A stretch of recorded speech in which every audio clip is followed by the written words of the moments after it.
Vous êtes dans cette situation depuis combien de temps? Depuis des années, j'en ai parlé depuis le début.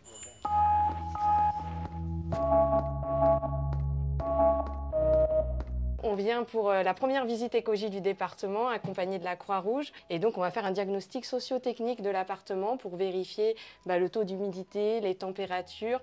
Et puis, vous allez nous aiguiller un petit peu, nous dire ce qui ne va pas, ce que vous ressentez dans l'appartement. Très bien. Et on a décidé d'agir avec le conseil départemental et son président Stéphane Troussel pour aider les ménages qui sont en difficulté à payer leurs factures d'énergie, à rénover leur logement, à se chauffer correctement.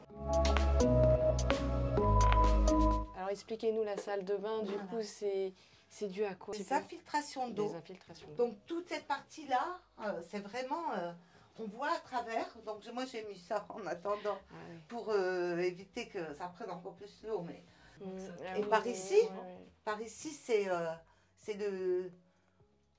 en train de tomber. L'objectif, c'est de créer ce réseau d'acteurs qui peuvent signaler des ménages qui sont en difficulté énergétique, en précarité énergétique, qui peuvent le signaler donc, sur une plateforme.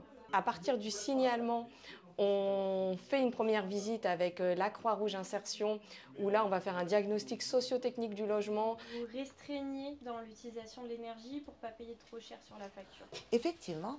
D'accord. Effectivement. Okay. Et est-ce que ça vous arrive de carrément vous priver, de ne pas chauffer une journée ou de...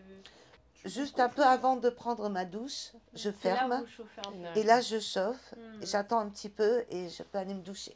Sinon, c'est compliqué. Oui, bien sûr. Ouais. Voilà. Et je mets 18. Notre rôle, c'est d'aller à domicile chez des ménages en précarité énergétique, de leur donner des petits conseils, les bons gestes du quotidien à appliquer pour réduire les factures d'énergie. C'est des petits thermomètres pour voir la température des appareils de froid.